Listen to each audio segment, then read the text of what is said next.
मधुमय। गंगाधर ने कहा है ना, ये क्या है? वेद की वाणी है।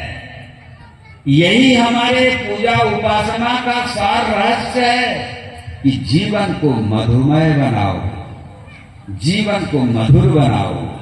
तो क्या होगा?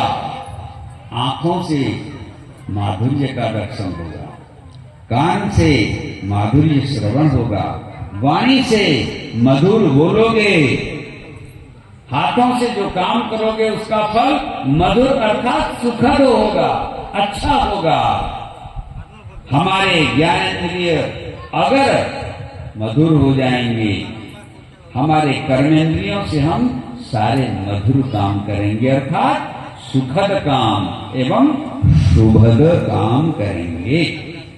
और जब आप देखते हो शुभ शुभ, सुनते हो शुभ, बोलते हो शुभ, करते हो शुभ, तो तुम्हारा तो स्वयं शुभ होता ही है, संसार का भी शुभ होता है।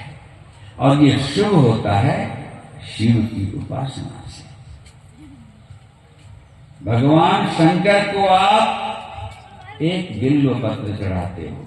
अभी इन लोगों ने बिल्वाष्टकम से आप लोगों को ये कहा कि भगवान शिव के ऊपर आप चढ़ाइए 108 बिल्व पत्र। मैं पूरा बहुत लंबा व्याख्यान नहीं दूंगा। बिल्वाष्टकम में पहला श्लोक क्या है? पहला श्लोक क्या है? त्रिदलम त्रिगुणाकारम, त्रिदलम त्रिगुणाकारम, त्रिनेत्रम त्रियुधायुतम, त्रिजन्म पाप संहारम, बिल्व एक बिल्व शिवार्पण। देखो, एक बिल्व पत्र दिया। भगवान को अगर कोई एक बिल्व पत्र चढ़ाता है, उसका लाभ क्या है? बिल्व पत्र में क्या है? त्रिदलम, 3 दल है। ये 3 दल 3 गुणों के आकार वाले हैं, त्रिगुणाकार है। अर्थात एक बिल्व पत्र चढ़ाने के साथ साथ तुम अपने अंदर के सत रज तम तीनों गुणों को भी भगवान में चढ़ा रहे हो। ये त्रिनेत्र 3 नेत्र के प्रतीक हैं। भगवान शंकर के कितने नेत्र हैं? 3 नेत्र। और भगवान शंकर के 3 आयुधों के प्रतीक हैं। और उसका आकार देखो, त्रिशूल के समान होता है ना। तो एक बिल्व पत्र जो 3 पत्ते वाला है, 3 गुणों का आधार है, 3 गुणों का प्रतीक है, 3 आयुधों का प्रतीक है, 3 नेत्रों का प्रतीक है। ऐसे एक बिल्व पत्र अगर भगवान शंकर को श्रद्धा भक्ति पूर्वक चढ़ाया जाए तो उसका फल क्या होता है? त्रिजन्म पाप संहारम।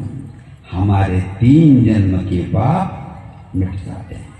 कितनी बड़ी बात है ना? इसलिए भगवान शंकर जी को बेल पत्र जो एक चढ़ाते हो ना, उसके मूल में डंठल में ब्रह्मा का निवास है, बीच में भगवान विष्णु का निवास है, और बेल पत्र का जो अग्रभाग होता है ना, वहां शंकर जी रहते हैं। तो एक बिल्व पत्र शंकर जी को चढ़ाते हो, शिवलिंग पर चढ़ाते हो, तो एक प्रकार से मानो ब्रह्मा विष्णु महेश ये जो देवता हैं, इन सभी देवताओं को भी आप उनके ऊपर चढ़ा देते हो। देखो, शिवलिंग केवल शिव नहीं है, वो सब कुछ है। शिव जी की पूजा, शिवलिंग की पूजा विष्णु भी करते हैं। राम ने किया कि नहीं? कृष्ण ने किया। अरे ये तो आनंद वृंदावन है ना, आनंद वृंदावन है पार्वती। तो वृंदावन में गोपियों ने किसकी पूजा किया तो भगवान मिले? गोपेश्वर महादेव की। एक बार उन्होंने कात्यायनी की पूजा की, तो एक बार शंकर जी की भी पूजा की। बालुका पूजन करते थे,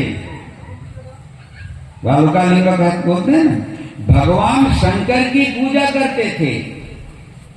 तो गोपियों ने शंकर की पूजा की और भगवती की पूजा की, परिणाम कौन मिले? भगवान कृष्ण मिले।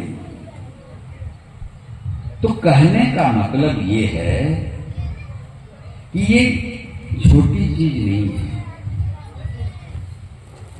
तुम्हारी जितने भी आदि व्याधि, आदि माने मानसिक रोग और व्याधि माने शारीरिक रोग, ये आदि और व्याधि सभी प्रकार के रोग नष्ट होते हैं रुद्राभिषेक से।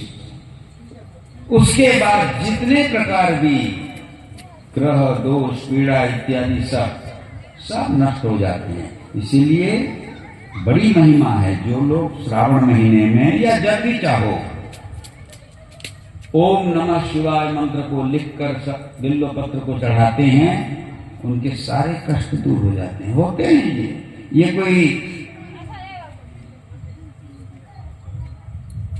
काल्पनिक बातें नहीं हैं।